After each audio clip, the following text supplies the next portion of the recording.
إن الحمد لله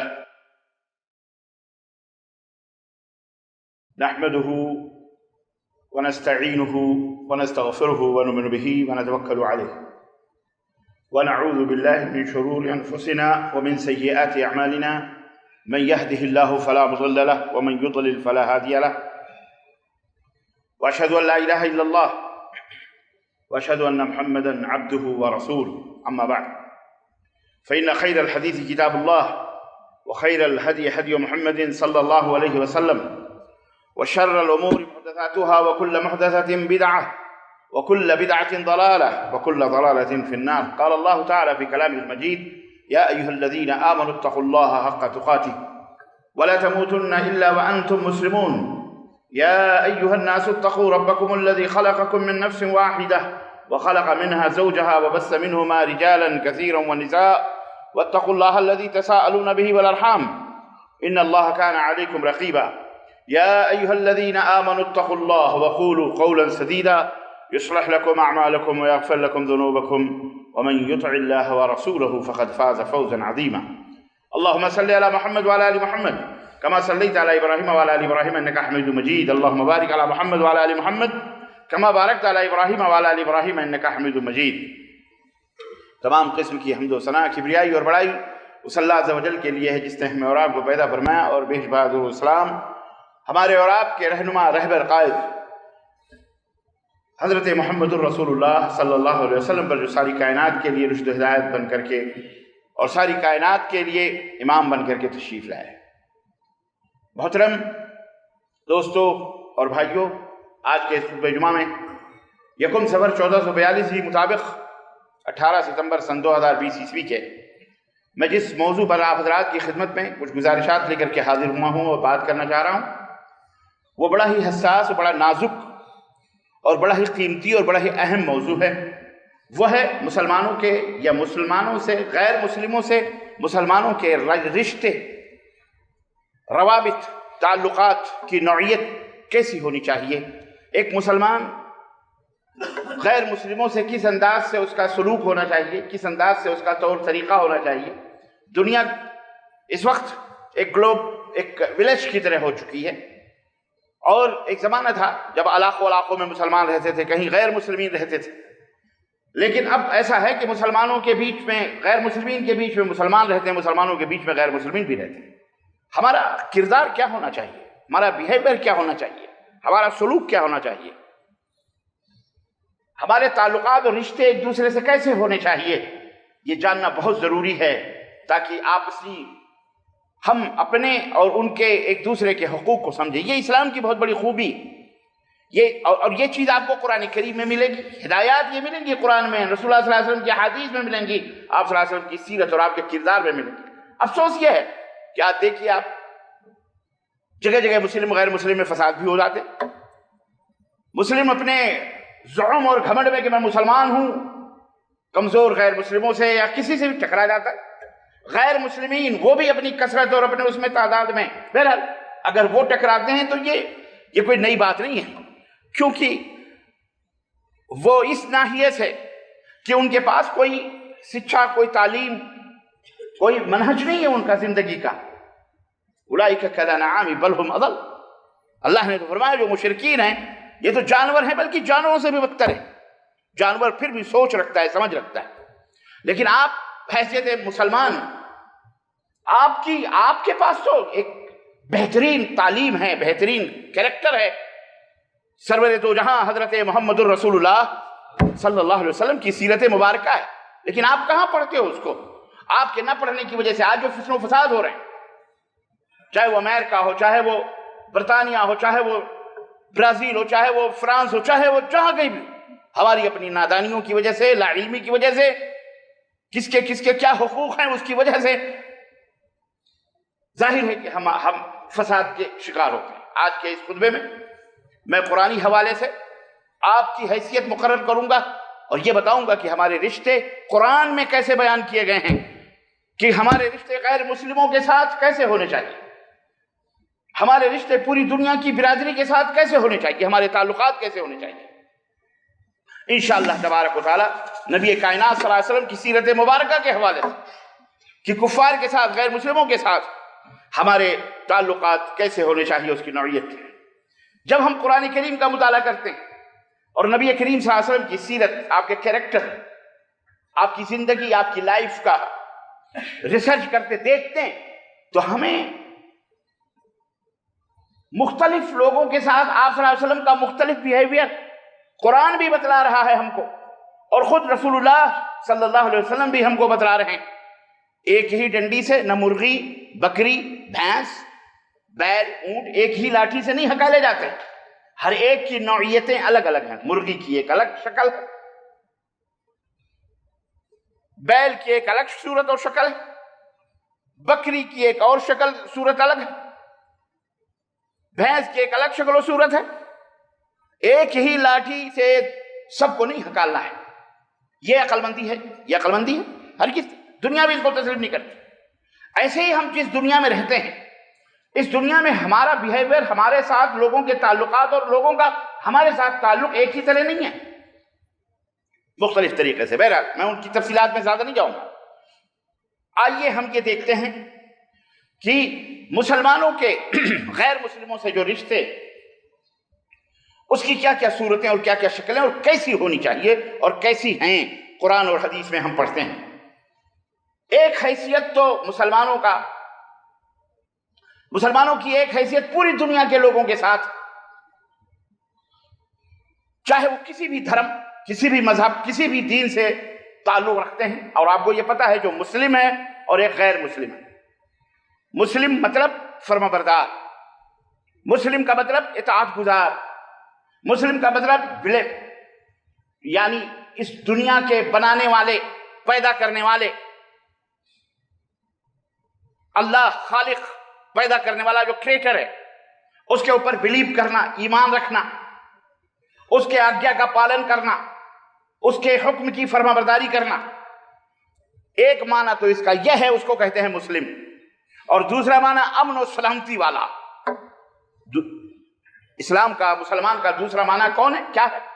امن رکھنے والا، سلامتی، لوگوں کے ساتھ شفقت، مہربانی، رحمت، سلامتی، جہاں یہ رہتا ہے امن و سلامتی، ایک دوسرا معنی مسلم کا یہ ہے۔ اور غیر مسلم جو مسلم نہ ہو، چاہے وہ کسی بھی دھرم، چاہے وہ کسی چیز کا ماننے والا ہو، بس وہ انکار کرنے والا ہے اسلام کا، انکار کرنے والا ہے اللہ کا، انکار کرنے والا ہے اللہ کی عبادت و بندگی کا۔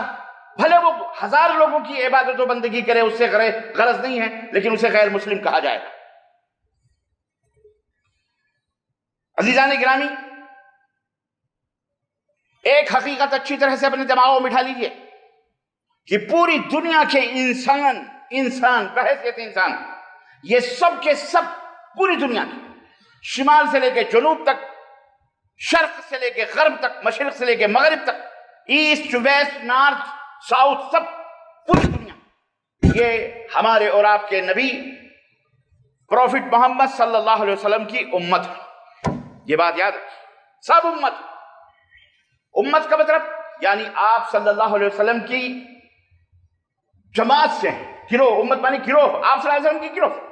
آپ مانتے ہیں، ایمان رکھتے ہیں، آپ بھی ہیں۔ کوئی نہیں مانتا ہے، انکار کرتا ہے، لیکن اس کے انکار کرنے سے ایسا نہیں ہے کہ وہ کوئی انسان انسانیت کے دائرے سے انسان ہونے کا انکار کرے اور کہے میں حیوان ہوں تو اسے جانور کہا جائے گا، نہ، اسے انسانی کہا جائے گا۔ تو بھلے کوئی انکار کرے، بھلے کوئی نہ مانے، لیکن وہ بھی نبی صلی اللہ علیہ وسلم کی امت ہے، چاہے وہ مسلم ہو وہ بھی امت ہے، اور جو غیر مسلم ہے وہ بھی، بولو سمجھ لو کہ نہیں سمجھ لو، جو مسلم ہے وہ بھی امت ہے نبی صلی اللہ علیہ وسلم، اور جو غیر مسلم ہے، اب وہ غیر مسلم کا دائرہ بڑا وسیع ہے، یہودیت بھی ہے، نصرانیت بھی ہے، بدھسٹیت بھی ہے، جینیت بھی ہے، زرتشتیت بھی ہے، اور سب پورے جتنے بھی غیر اسلام کے علاوہ جتنے بھی دھرم ماننے والے، ریلیجن ماننے پہ عمل کرنے والے لوگ ہیں، سب غیر مسلم ہیں، سب غیر مسلم، لیکن امت ہے محمد صلی اللہ علیہ وسلم۔ اسی کو کہتے ہیں نبی صلی اللہ علیہ وسلم کی امت دو طرح کی ہے، ایک امت اجابہ اور ایک امت غیر اجابہ یا امت دعوہ۔ امت اجابہ ان کو کہا جاتا ہے جنہوں نے نبی کریم صلی اللہ علیہ وسلم کی آواز کو، دعوت کو، پیغام کو، میسج کو، اپدیش کو قبول کیا، مانا، تسلیم کیا، آپ کے آگیا کا پالن کیا، آپ کے حکم کو مانا، اس کو کیا کہا جاتا ہے؟ امت اجابت، قبول کرنے والی امت، اللہ کے نبی کی دعوت کو قبول کرنے والی امت۔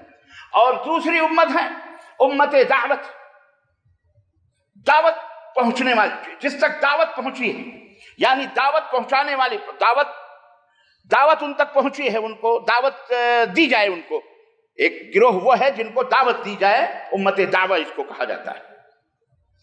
تو اس طرح سے امت اجابت اور امت دعوت، ہر نسل کا آدمی پوری دنیا میں، کالا ہو کہ گورا ہو، نیلا ہو کہ پیلا ہو، اردو بولنے والا ہو کہ ہندی بولنے والا ہو کہ پنجابی بولنے والا ہو کہ فرانسی بولنے والا ہو کہ کیرلا ہو کہ شمال جنوب یا امریکن، انگریزی، سوئٹزرلینڈ، جو بھی دنیا کی دنیا کے سارے انسان، جتنی بھی نسل کے لوگ ہیں، کسی بھی علاقے اور کسی بھی مذہب سے تعلق رکھتے ہیں، وہ اللہ کے رسول صلی اللہ علیہ وسلم کی امت دعوت ہے۔